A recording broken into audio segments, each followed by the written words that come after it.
چاہتے ہو گر بھلائی دین سے لو رہنمائی۔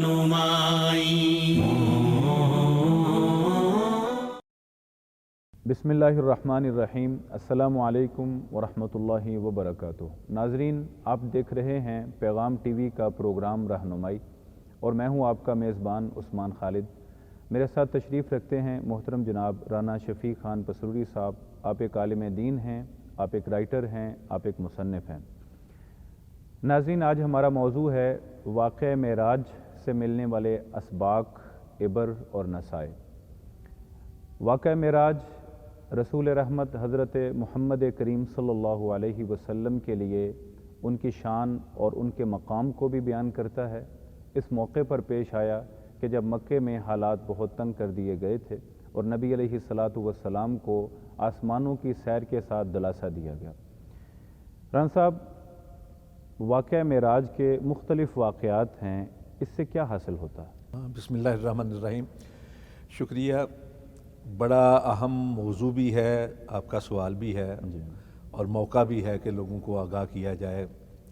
ہمارے ہاں واقعہ معراج کو ایک قصے کے طور پر بیان کیا جاتا ہے، اور پھر زیب داستان کے لیے کئی چیزیں ایسی شامل کر دی جاتی ہیں جو حقائق سے تعلق نہیں رکھتی۔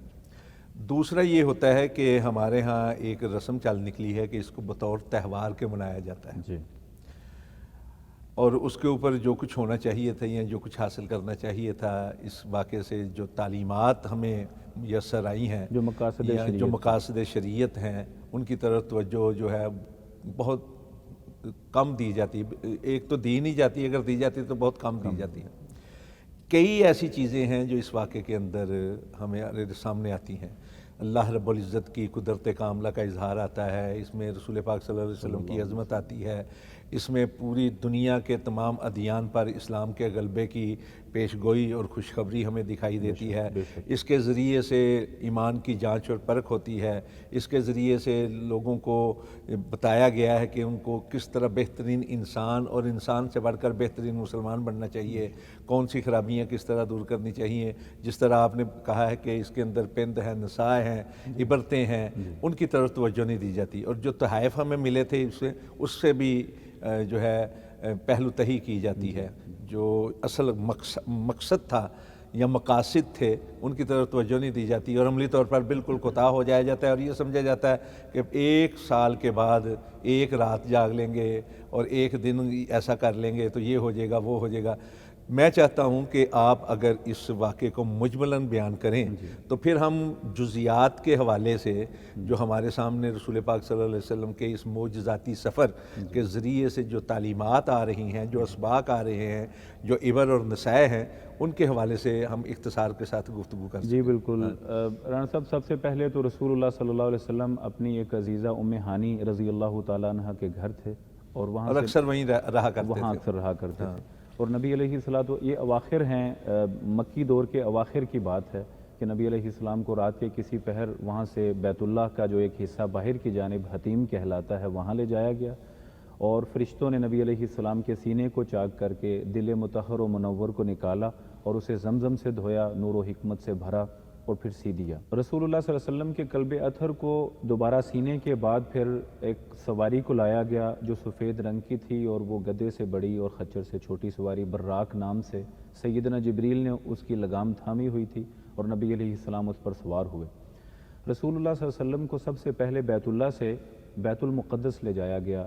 ان کی سواری کو دروازے سے باندھ کر پھر امامت کا موقع آیا، جس پر پھر نبی علیہ السلام کو امام الانبیاء کا لقب ملا کہ تمام انبیاء کرام نے ان کی اقتداء میں نماز پڑھی۔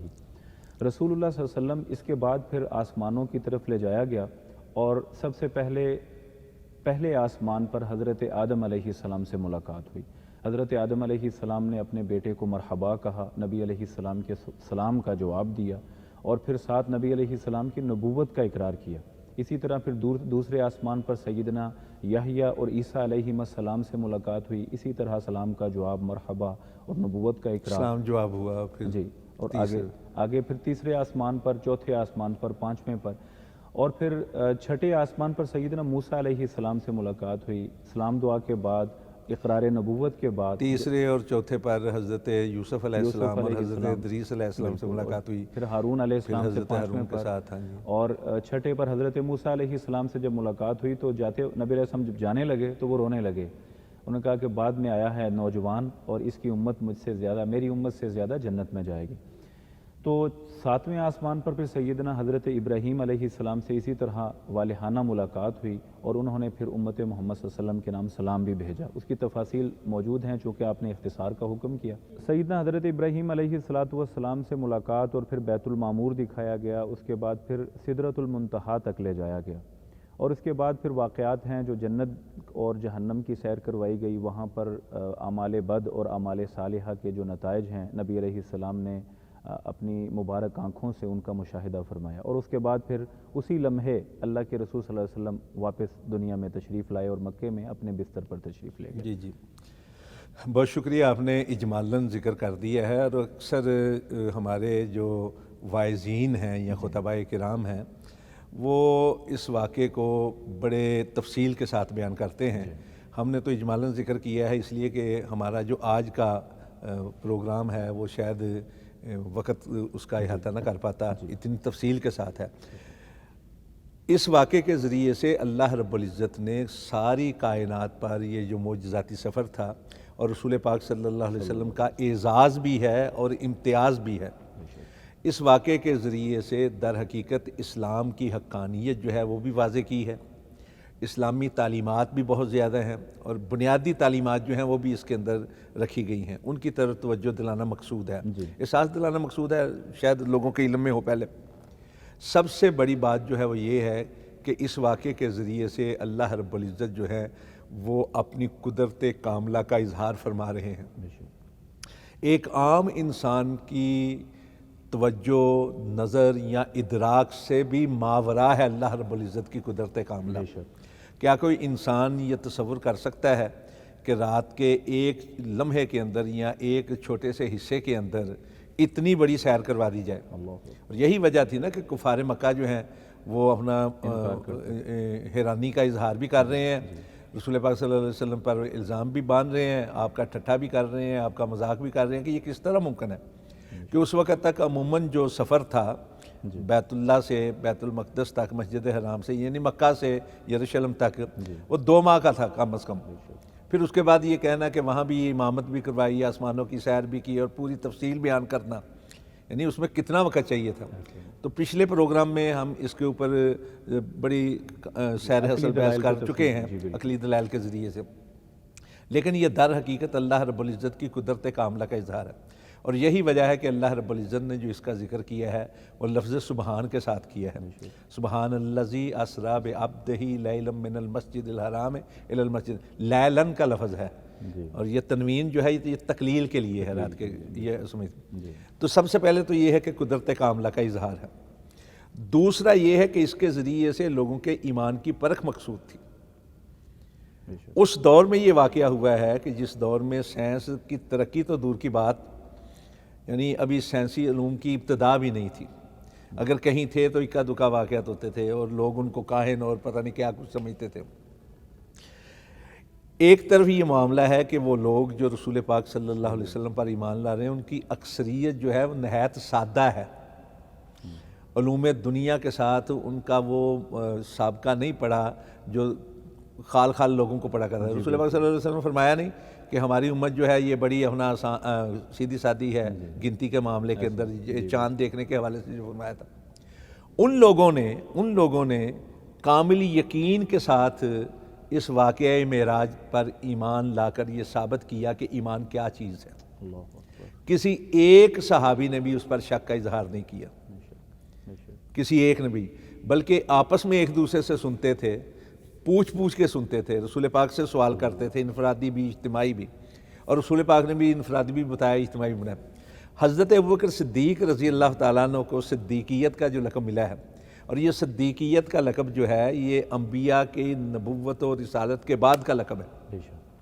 صدیق ہے یہی ہے نا، اولئک الذین انعم اللہ علیہم من النبیین والصدیقین مرتبے کے لحاظ والشہداء والصالحین، شہداء سے بھی اوپر کا. یہ کس وجہ سے ملا تھا؟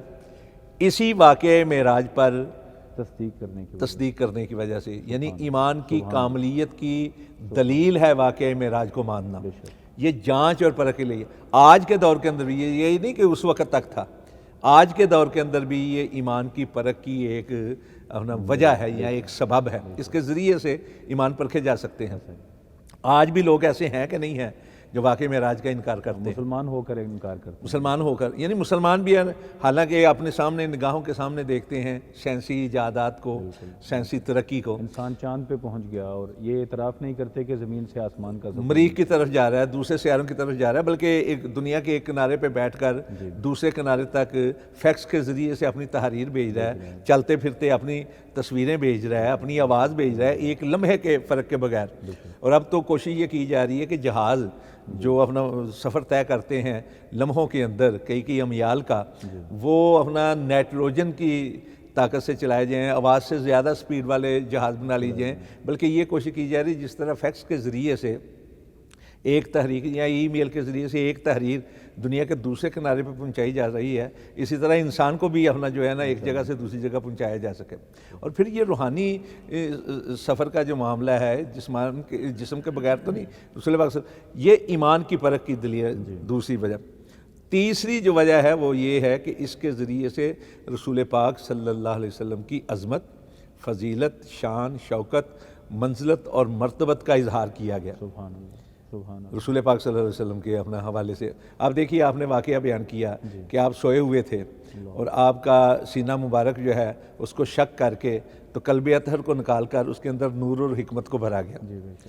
یعنی رسول پاک صلی اللہ علیہ وسلم پہلے ہی بہترین اوصاف کے حامل تھے۔ صاحب بریک کا وقت ہو گیا، اگر اجازت ملے تو ناظرین کرام ابھی ہم بریک لیں گے، کچھ دیر کے بعد دوبارہ حاضر ہوتے ہیں۔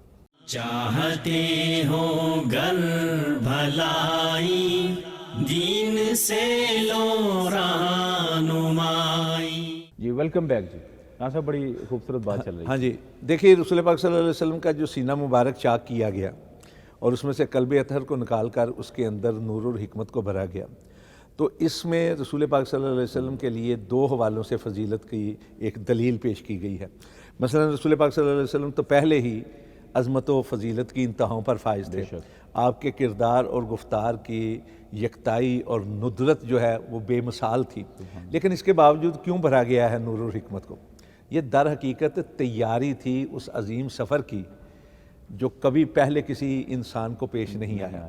اب دیکھیے لوگ جو چاند پر جا رہے ہیں، ناسا کے اندر ان کو باقاعدہ تیار کیا جاتا ہے، ان کو اپنا پہلے تو یہ پرکھ کیا جاتا ہے، ہاں ان کو اپنا ذہنی طور پر تیار کیا جاتا ہے، دلی طور پر پہلے تو پرکھ یہ کی جاتی ہے کہ کوئی ان میں تھوڑ دلا تو نہیں، کوئی ایسا تو نہیں کہ جو کسی مرحلے پہ جا کر بزدلی کا مظاہرہ کر لے یا ہارٹ اٹیک کا سبب بن جائے، یعنی تیاری ہے۔ اب دیکھیے رسول پاک صلی اللہ علیہ وسلم کے اندر بتقاضۂ بشریت کچھ چیزیں ہوں گی کہ جن کو مزید دو دیا گیا ہے یا مزید ان کو نکھار دیا گیا ہے، مزید ان کو سنوار دیا گیا ہے، صلاحیتیں انڈیل دی گئی ہیں، سمجھ رہے ہیں کہ ایسی طاقت جو ہے وہ بھر دی گئی ہے قلبی طور پر کہ جس کے بعد کسی قسم کا غم، خوف، اندیشہ، اضطراب جو ہے ختم ہو کر رہ جائے۔ تو یہ سفر کی تیاری بھی ہے، اور پھر نور اور حکمت کا بھرا جانا، مزید بھرا جانا، یہ رسول پاک صلی اللہ علیہ وسلم۔ پھر اس کے بعد براق کا آنا۔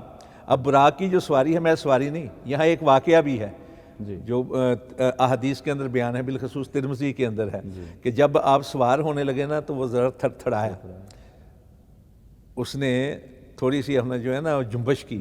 حضرت جبرائیل علیہ تحیت و تسلیم نے کیا کہا؟ اتفعلوا ھذا بمحمد صلی اللہ علیہ وسلم، کہ تو یہ ان کے ساتھ کر رہا ہے، اور آگے الفاظ کیا ہیں کہ ما اکرم علی اللہ من، کہ اس کائنات کے اندر اللہ رب العزت کے نزدیک ان سے بڑھ کر کرامت اور بزرگی والا، عزت اور فضیلت والا کائنات میں کوئی نہیں ہے۔ یعنی براق کا جنبش کرنا در حقیقت باعث بنا ہے اس اظہار کا جو رسول پاک صلی اللہ علیہ وسلم کے لیے حضرت جبرائیل کی زبان مبارک سے نکلوائے گئے۔ یہ بھی فضیلت کی ایک بہت بڑی، بلکہ ایک روایت کے اندر ہے کہ حضرت جبرائیل نے کہا کہ قلبت مشارق الارض و مغاربہا لم ارا مثل محمد صلی اللہ علیہ وسلم، کہ آفاقہا گردیدام بسیار خوباں دیدام، مہر بوتان لرزیدام، مہر تابان لرزیدام لیکن تو چیزیں دیگری، کہ میں نے ساری کائنات میں گھوم گھما کر دیکھا. اور حضرت جبرائیل سے بڑھ کر کون ہے جس نے انسان کا مشاہدہ کیا ہوگا، کہ جن کی ڈیوٹی تھی کہ ہر دور کے، ہر قوم کے، ہر دور کے، ہر قوم کے، ہر علاقے کے نبی اور رسول پر وحی لے کر. تو انسان کا ان سے زیادہ تو مشاہدہ کیا. وہ کہتے ہیں کہ میں نے گھوم گھما کر دیکھا ہے ساری کائنات میں، لیکن آپ سے بڑھ کر کوئی نہیں دیکھا. تو یہ براق پر سواری جو تھی یہ بھی رسول پاک صلی اللہ علیہ وسلم کی عظمت کی ایک دلیل تھی.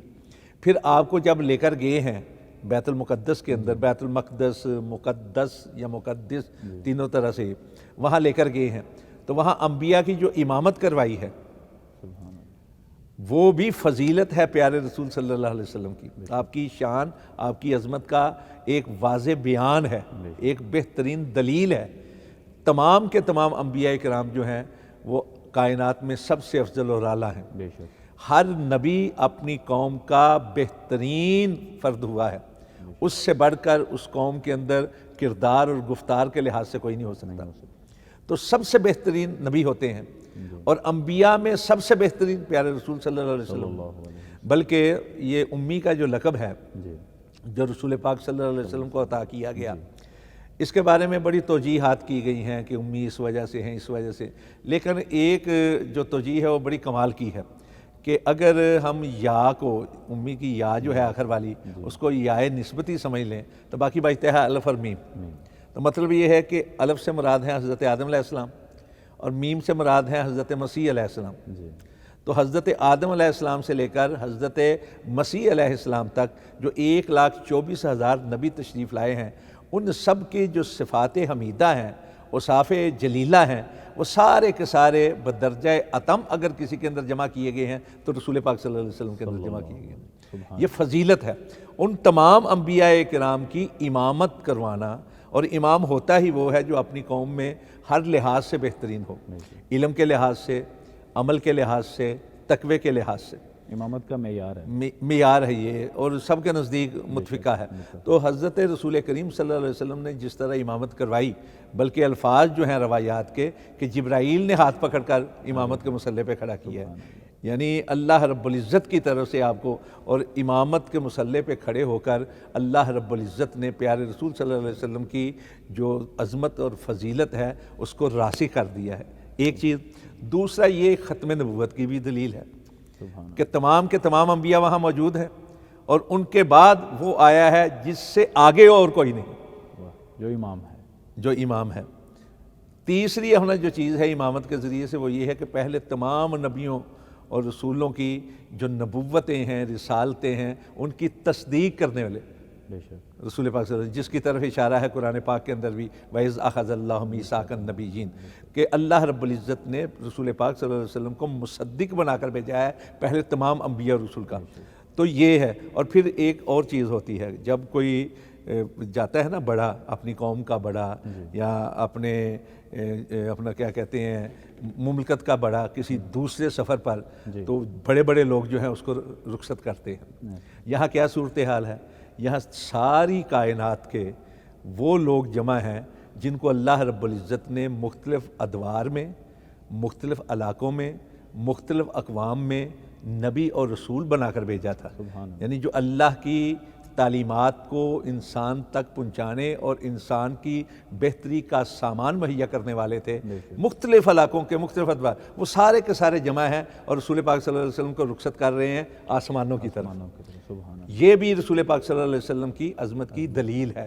اور یہ اس بات کی بھی دلیل ہے کہ اسلام جو ہے وہ ہی ہے جس نے بعد میں، یعنی رسول پاک صلی اللہ علیہ وسلم کی اقتداء اور آپ کی رہنمائی میں، آپ کی رہبری میں، آپ کی قیادت میں، آپ کی امامت میں ساری کائنات کی جو رہنمائی کا علم ہے وہ تھامنا ہے. تو رسول پاک صلی اللہ علیہ وسلم کی عظمت اور فضیلت وہ اس واقعے کے ذریعے سے ہم پر واضح ہوتی ہے اور ہمارے دل و دماغ میں راسخ ہونی چاہیے. اور یہی سفر ہے جس کے ذریعے سے اللہ رب العزت نے تمام ادیان پر اسلام کو غلبہ جو دینا تھا اس کی پیشگوئی کر دی ہے. اب دیکھیے غلبے کی کیا ہے صورتحال. اس وقت تک جو ادیان تھے، بلکہ آج بھی کون سے ادیان ہیں؟ یہودیت ہے، عیسائیت ہے، یا انبیاء اور رسول کی تعلیمات کی وہ شکلیں ہیں جن کو بگاڑ دیا ہے انسانوں نے. یہ ہنود ہیں, مجوس ہیں, ان کے اوپر بھی تو نبی آئے تھے نا, انہوں نے ان تعلیمات کو اس طرح بگاڑ دیا کہ شکلیں مختلف ہو کر رہ گئیں. ان تمام کے اوپر اسلام کو غلبہ عطا کرنا تھا, اس لیے اللہ رب العزت نے جو سفر کروایا ہے اور جس طرح امامت کروائی ہے انبیاء کرام کی, وہ اب دیکھیے سورہ بنی اسرائیل کے اندر اس واقعے اسراء و معراج کے بارے میں صرف ایک آیت کو بیان کیا گیا ہے, جی یہی سبحان اللہ ذی اسری بعبدہ, پہلی جو آیت. اس کے فوراً بعد اس آیت کے بعد اس واقعے کے اوپر کوئی گفتگو نہیں کی گئی, کوئی تفصیل بیان نہیں کی گئی. اس کے بعد بنی اسرائیل کی سیاہ کاریوں کا ذکر ہوا ہے, اور یہودی بھی بنی اسرائیل ہیں, عیسائی بھی بنی اسرائیل, اور یہودیوں کی اور عیسائیوں کی یعنی بنی اسرائیل کی سیاہ کاریوں کے ذکر کے بعد کیا کہا گیا ہے, ان القرآن یہدی للتی ہی یا اقوام, یعنی قرآن پاک کی بات کی گئی ہے کہ جس کے اندر بہترین رہنمائی موجود ہے. یہ در حقیقت اعلان تھا اس بات کا کہ اللہ رب العزت نے ان اقوام کو یہ بتا دیا ہے کہ ہم نے پیارے رسول صلی اللہ علیہ وسلم کو اسراء و معراج کے سفر کے ذریعے سے یہ ہم نے عین الیقین کے ذریعے سے ثابت کر دیا ہے کہ دنیا کے اوپر اب حکمرانی جو ہے وہ اسلام کی ہوگی, آپ کی تعلیمات کی ہوگی. اب ہدایت ہے تو وہ قرآن ہے, نبی علیہ السلام کا فرمان ہے, بے شک. یعنی یہ ختم نبوت بھی ہے, یہ تکمیل نبوت بھی ہے, یہ تکمیل اسلام بھی ہے, یہ اتمام حجت بھی ہے, جو اس واقعے کے ذریعے سے دنیا کے سامنے رکھ دی گئی ہے. اور یہی وجہ ہے کہ اپنے زمینوں سے اٹھا کر آسمانوں تک پہنچایا گیا, اور صرف ایک آسمان نے, دوسرے, تیسرے, چوتھے, پانچویں, چھٹے, ساتویں, اس کے بعد بیت المعمور, سدرۃ المنتہا تک, پھر دنا تدلہ کی باتیں ہوئی ہیں, کعبہ کا حسین کی باتیں ہوئی ہیں.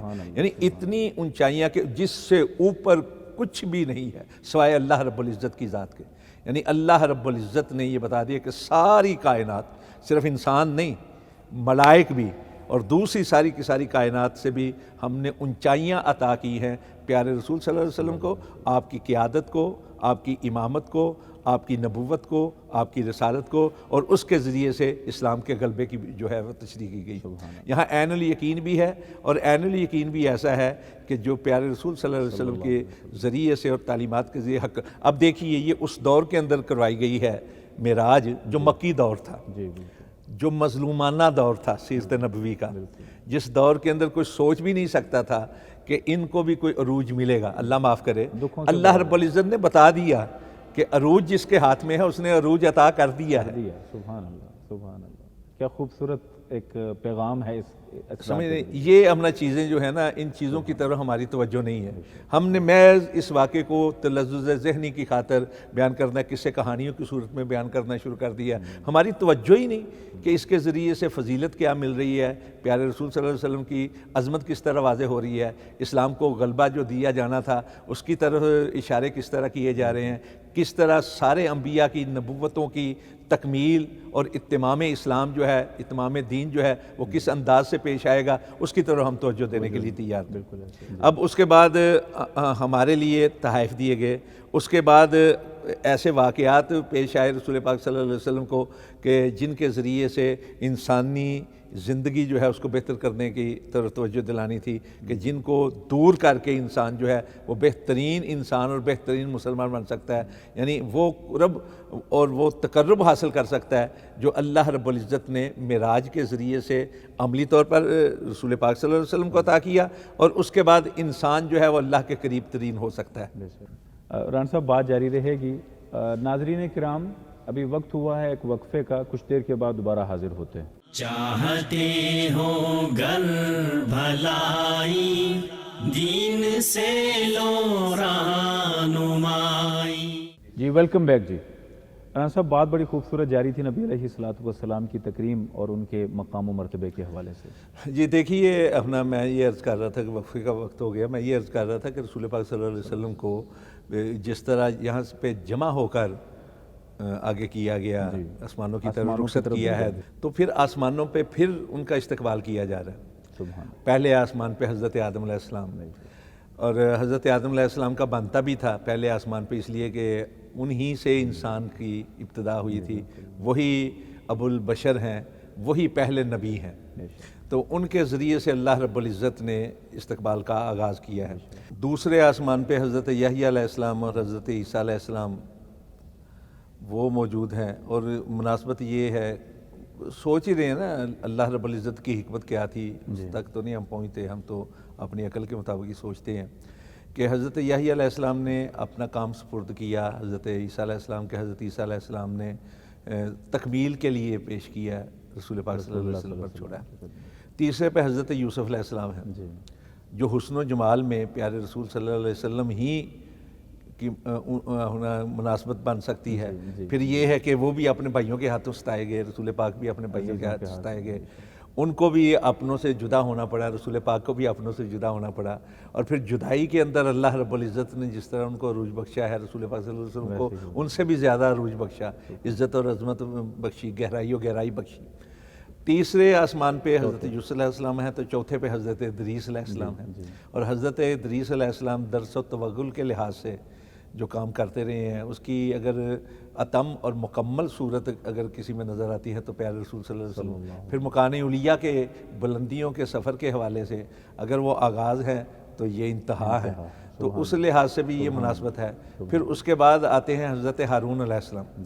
حضرت ہارون علیہ السلام اپنی قوم کے مقبول فرد تھے، یعنی قبولیت قوم کے اندر یا محبوب قوم کے لحاظ سے پیارے رسول صلی اللہ علیہ وسلم سے تو بڑھ کر یعنی مشابہت ہو سکتی ہے. پھر وہ امام مسجد تھے، یعنی جو معبد تھا اس کے وہ متولی تھے. رسول پاک صلی اللہ علیہ وسلم بھی امام، وہ بھی فرقہ واریت سے متنفر تھے، رسول پاک صلی اللہ علیہ وسلم کی فرقہ واریت سے متنفر ہیں. پھر حضرت موسیٰ علیہ السلام آتے ہیں. حضرت موسیٰ علیہ السلام بھی صاحب شریعت ہیں، صاحب رسالت ہیں، وہ تو ہے ہی ہیں، لیکن ہجرت کے لحاظ سے مہاجر بھی تھے، وہ مجاہد بھی تھے وہ، اور الہی کلمت اللہ کے لیے جو کردار انہوں نے ادا کیا وہ بھی بدرجہ اتم اگر کسی میں دکھائی دیتا ہے رسول پاک صلی اللہ علیہ وسلم. بلکہ آپ کو معلوم ہے کہ عاشورہ کے روزے کے حوالے سے آپ نے کیا ارشاد فرمایا، انا حق و اولا بموسیٰ. بالکل ایسے بے شک. عمران صاحب وہ انشراح صدر کی بات بھی، جیسے رب اشرح لی صدری، نبی علیہ السلام کو علم نشرح، وہاں تو صرف الفاظ کے لحاظ سے ہے نا انشراح صدر. یہاں تو اللہ رب العزت نے 2 بار سینہ چاک کر کے تو انشراح صدر جو ہے نا عملی طور پر انہوں نے بیان فرما دیا. اب آگے 7ویں آسمان پہ حضرت ابراہیم علیہ السلام ہیں جو ابو الانبیاء ہیں، جن کی طرف اللہ کے نبی صلی اللہ علیہ وسلم جو ہیں اکثر اپنی نبوت و رسالت کا اشارہ کرتے ہیں، انہی کی طرف اشارہ کرتے ہیں، انہی کی تعلیمات کی طرف اشارہ کرتے ہیں. اور صرف یہی نہیں بلکہ یہاں تک ارشاد فرمایا کہ ان کے مشابہ اگر کوئی سب سے زیادہ ہو سکتا ہے تو وہ میں ہوں. یعنی مشابہت کے لحاظ سے بھی، نسل کے لحاظ سے بھی، تعلیمات کے لحاظ سے بھی، توحید کے لحاظ سے بھی، ہر لحاظ سے سب سے زیادہ قریب اگر کوئی ہے تو رسول پاک صلی اللہ علیہ وسلم حضرت ابراہیم کے. اور یہی وجہ ہے کہ انہوں نے بیٹا کہہ کر مخاطب کیا تھا بیت المعمور. پھر جس طرح بیت المعمور کی تولیت کا اشارہ ہے، حضرت ابراہیم علیہ السلام ٹیک لگا کر بیٹھے ہوئے تھے اس کے ساتھ، اسی طرح تولیت کعبہ اور کعبہ کی پوترتا، کعبہ کی تطہیر، کعبہ کا تقدس بحال کرنا، یہ رسول پاک صلی اللہ علیہ وسلم کا کمال ہے. تو یہ وہ لوگ ہیں. اس سے آگے پھر کیا ہے، اللہ رب العزت نے نشانیاں دکھائیں، اور کس انداز سے وَلَقَدْ رَآهُ مِنْ آیَاتِ رَبِّهِ الْكُبْرَى، بڑی بڑی نشانیاں دکھائی ہیں. لیکن ساتھ ہی کیا کہا، مَا زَاغَ الْبَصَرُ وَمَا طَغَىٰ. اب دیکھیے موازنہ نہیں، نہ کسی اللہ معاف کرے کوئی اونچ نیچ کے حوالے سے بحث کرنا ہے، لیکن قرآن پاک میں حضرت موسیٰ علیہ السلام کا ذکر ہے کہ جب ان کے اوپر ان کے کہنے پر اپنی انوار و تجلیات کا ظہور کیا تو خر موسیٰ صاعقا. لیکن یہاں کیا ہے، ما زاغ البصر وما طغیٰ، نہ آنکھ بھٹکی ہے، نہ ادھر ادھر تاکتی ہوئی محسوس ہوتی ہے. یعنی آپ یہ کہہ سکتے ہیں کہ قدرت کاملہ اپنی نشانیاں دکھانے کے لیے متوجہ ہے، تو دوسری طرف ان نشانیوں کو کمال نظارے کے ساتھ دیکھنے کے لیے پیارے رسول صلی اللہ علیہ وسلم کی آنکھ جو ہے وہ وقف دید ہو چکی ہے. سبحان اللہ سبحان اللہ. اور پھر آگے کیا ہے، ما کذب الفؤاد وما رأى، وما رأى، کہ جو کچھ دیکھا ہے دل نے اسے جھٹلایا نہیں. یہ کیا ہے، ایک کامل اشارہ ہے، بڑا لطیف اشارہ ہے اس کے اندر. آپ نے کبھی دیکھا ہوگا کوئی چیز مثلا بھرا ہوا ہے ٹب پانی کا، تو اس کے اندر کوئی چیز ہونا تو ایسے محسوس ہوتی ہے جیسے ابری ہوئی ہو، حالانکہ وہ ابری ہوئی نہیں ہوتی. آنکھ کا نظارہ جو ہے وہ اس کو ابھرا ہوا دکھاتا ہے، نمایاں دکھاتا، جبکہ آپ کا دل جانتا ہے کہ یہ ابری ہوئی نہیں. اسی طرح سورج جو ہے وہ دکھائی دیتا ہے سفید ٹکیا کی شکل میں، جی کبھی زرد ٹکیا کی شکل میں، حالانکہ اس میں سارے رنگ ہوتے ہیں۔ تو جو چیز آنکھ دیکھتی ہے بعض اوقات حقائق وہ نہیں ہوتے، لیکن یہاں یہ ہے کہ اللہ کے نبی صلی اللہ علیہ وسلم نے جو کچھ دیکھا ہے اللہ اکبر، وہ اس کے کمال حقائق کے ساتھ دیکھا ہے۔ سبحان تو یہ رسول پاک صلی اللہ علیہ وسلم کی عظمت ہے۔ پھر اس کے بعد جو تحائف دیے گئے، جی اس کے بعد پھر جو اپنا جنت دوزخ کا مشاہدہ کیا گیا، وہ در حقیقت ہمارے اعمال کی خاطر ہے، قومی طور پر اور انفرادی طور پر، اجتماعی طور پر اور انفرادی طور پر ہماری اصلاح کے لیے ہے۔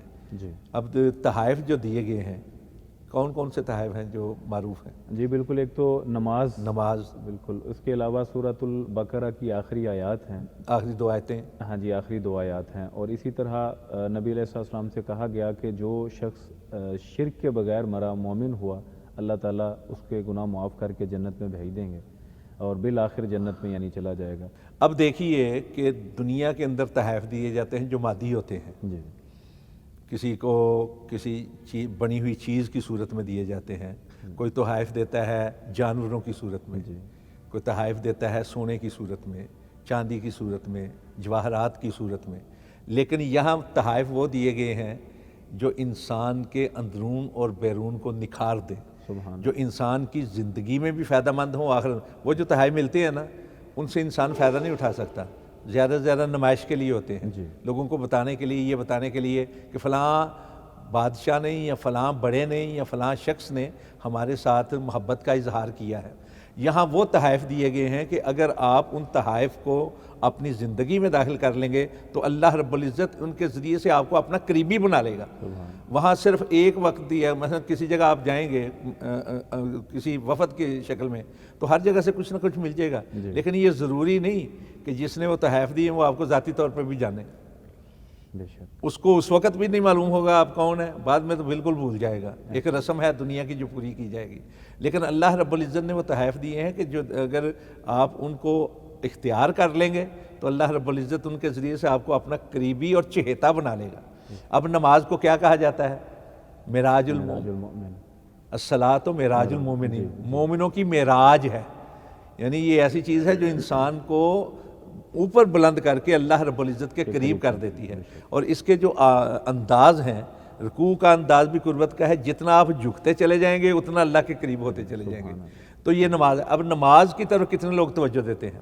میں طنز نہیں کرتا، میں ایک سوالیہ انداز میں دعوت فکر دیتے ہوئے ایک سوالیہ انداز میں پوچھنا چاہتا ہوں کہ معراج کو بطور تہوار کے جو مناتے ہیں لوگ، شرینیاں تو بانٹتے ہیں، کھانے بھی پکاتے ہیں، جی جی، خاص انداز میں ہمیں مصروف بھی دکھائی دیتے ہیں، کتنے لوگ ہیں جو پورا سال نماز ادا کرتے ہوں؟ بلکہ رانا صاحب اس ایونٹ کو مناتے ہوئے نماز چھوڑ دی جاتی ہے، سمجھ رہے ہیں؟ حالانکہ رسول پاک صلی اللہ علیہ وسلم نے جتنی توجہ دلائی ہے نماز پر، کسی اور عبادت کی طرف اتنی توجہ نہیں دلائی۔ بالکل، جو 5 چیزیں بنیاد قرار دی گئی ہیں اسلام کی، ان میں نماز۔ بے شک، اس کے بعد آپ دیکھیے کہ رسول پاک صلی اللہ علیہ وسلم آخری ایام کے اندر جو دنیا سے رخصتی سے پہلے کا وقت ہے، جب آپ پہ غنودگی طاری ہوئی تو افاقہ ہوا تو ایک ہی سوال کیا، اصل الناس، پھر غنودگی طاری ہوگی، پھر افاقہ ہوا تو پھر کہا اصل الناس، کیا لوگوں نے نماز پڑھی ہے؟ سبحان اللہ، اتنا خیال ہے نماز کا۔ اور ہمارے ہاں اسی طرح بے رغبتی ہم اختیار کرتے ہیں سورہ بقرہ کی آخری 2 آیات کی طرف، حالانکہ ان کے بارے میں یہ ہے کہ اگر کوئی آدمی پڑھ لیتا ہے تو اس پر آنے والی مصیبتیں دور کر دی جاتی ہیں۔ اور کتنی بڑی خوشخبری ہے کہ شرک سے بچ جائے انسان تو جو عملی کوتاہیاں ہیں اللہ رب العزت چاہے گا تو معاف کر دے گا، لیکن ہم عملاً جو ہے شرک نہ بھی کریں، غیر ارادی طور پر ہم ایسی رسومیں ادا کرتے ہیں کہ غیر ارادی طور پر ہم شرک کی طرف راغب ہو جاتے ہیں۔ ہر ایک سے بے پرواہ ہو کر اللہ کے ساتھ جڑ جایا جائے، اور یہ وہ تعلیم ہے توحید کی جو تمام انبیاء کرام کے درمیان قدر مشترک کی حیثیت رکھتی ہے، یعنی صرف اللہ کے ہو کر رہو، صرف اللہ کے ہو کر رہو، اللہ کے علاوہ کسی اور کی ذات کے ساتھ جو تعلق اور نسبت ہے اس سے بچا جائے۔ اچھا، اس کے یہ ہم نے مجمل ذکر کیا ہے ان تحائف کا، ہم ان تحائف کی بے قدری کر رہے ہیں۔ اللہ ہم ان تحائف کی طرف متوجہ ہونا تو دور کی بات، ان کو اختیار کرنا تو دور کی، ہم ان کی بے قدری کر رہے ہیں، اور پھر ہم کہتے ہیں کہ واقعہ معراج کو منایا جائے۔ حالانکہ رسول پاک صلی اللہ علیہ وسلم نے واقعہ معراج کو بیان تو کیا، صحابہ اکرام نے ایک دوسرے سے سنا، اور حد تواتر کو پہنچتی ہے اس کے راویوں کی تعداد، متواتر روایات ہیں نیچے سے لے کر اوپر تک، اس کے باوجود تاریخ نہیں بیان کی، کسی ایک حدیث کے اندر بھی تاریخ جو ہے معراج کی تاریخ نہیں ہے کہ کس تاریخ کو اس کی وجہ بنیادی یہی ہے کہ بطور تہوار کے نہیں، بطور تعلیمات کے اختیار کرو۔ اب اللہ رب العزت نے نصیحتیں دکھائی ہیں۔ اب دیکھیے رسول پاک صلی اللہ علیہ وسلم کے مکی دور کے آخر میں ہوا ہے نا، جو 27 رجب کی بات کرتے ہیں وہ تو کرتے ہیں نا 10 نبوی کی، یعنی 3 سال پہلے کی، لیکن زیادہ تر جو لوگ ہیں وہ کہتے ہیں کہ 1 سال پہلے ہوا ہے، یعنی آخر دور کے اندر جب مہاجرت کا سلسلہ شروع ہو چکا تھا، یعنی ہجرت کے حوالے سے، اور اس لیے امام بخاری نے بھی، لیکن اس کے بعد اللہ کے نبی صلی اللہ علیہ وسلم 10-11 سال زندہ رہے۔ آپ نے کسی دن یہ تہوار کے طور پر کسی دن کے لحاظ سے منایا، لیکن نماز کے اوپر بہت زیادہ توجہ دلائی گئی، توحید کے اوپر بہت زیادہ توجہ، جو اصل مقاصد تھے ان کی طرف۔ اسی طرح جو جنت اور دوزخ کا مشاہدہ کروایا گیا ہے، ان کے اندر جو جو چیزیں ہمیں دکھائی گئی ہیں، کیا ہم نے ان سے نصیحت پکڑی ہے؟ مثلا اس کے اندر سود خوروں کا انجام دکھایا گیا، اس کے اندر بدکار عورتوں کا ذکر کیا گیا، اس کے اندر بدکار مردوں کا ذکر کیا گیا، اس میں چگلی اور غیبت کرنے والوں کا ذکر کیا گیا، اس میں ان خطباء اور واعظین کا ذکر کیا گیا جو لوگوں کو تو بات کرتے ہیں لیکن خود بھول جاتے ہیں۔ کئی ایسے بدکار، بدفعل، بدگماش، بدفطرت لوگوں کو دکھایا گیا ہے، اس لیے دکھایا گیا ہم اس سے عبرت حاصل کریں، ہم اس سے نصیحت حاصل کریں، لیکن ہم کیا کرتے ہیں؟ پکڑتے ہیں اس سے نصیحت، اس سے عبرت۔ یعنی جو مقاصد ہیں معراج کے واقعے کو سامنے رکھ کر انسان کو اپنی عملی اصلاح کرنی چاہیے، اپنی نظریاتی اصلاح کرنی چاہیے، اپنی اخلاقی اصلاح کرنی چاہیے، خود بھی بدلنا چاہیے اور لوگوں کو بھی اس کی طرف تلقین کرنی چاہیے۔ اس کی طرف تو ہماری توجہ نہیں، ہماری توجہ ہے تو یہاں بھی کھانے پینے کی طرف ہے، بدقسمتی سے۔ صاحب بہت شکریہ جی، آج بڑی تفصیل سے بات کی۔ ناظرین کرام، معراج النبی صلی اللہ علیہ وسلم، رسول اللہ صلی اللہ علیہ وسلم کی شان، مرتبت اور مقام کا ایک بہت خوبصورت بیان ہے، جہاں یہ 8 پہلو بلکہ ہمہ جہت پہلو یہ واقعہ یعنی واقعہ معراج اس امت کے لیے بہت بڑی عظمت کا ایک نشان ہے، وہاں پر ہمارے لیے لازم ہے کہ اسے بطور ایونٹ یا بطور تہوار منانے کی بجائے اس سے نصیحتیں پکڑیں، اس سے عبرت لیں، اس سے اسباق سیکھیں۔ آج بھی تفصیل سے بڑے رقیق نکات پر گفتگو کی گئی ہے۔ ناظرین کرام، وہ واقعہ جس کے صرف ایونٹ اور تہوار باقی رہیں اپنی اصل کھو دیتا ہے۔ ہمیں معراج النبی سے انصاف کرنا چاہیے بحیثیت امت کہ ہم اس کے ایک ایک واقعے اور ایک ایک درجے پر نظر کریں اور عمل کی کوشش کریں کہ جو کہ اس کا مقصود تھا۔ ناظرین، آج کے لیے اتنا ہی، انشاءاللہ آئندہ موضوع کے ساتھ دوبارہ حاضر ہوں گے۔ السلام علیکم ورحمۃ اللہ وبرکاتہ۔ راستے دشوار تر ہیں زندگی کے کارواں میں، کامیابی کامرانی چاہو گر دونوں جہاں میں، چاہتے ہو گر بھلائی دین سے لو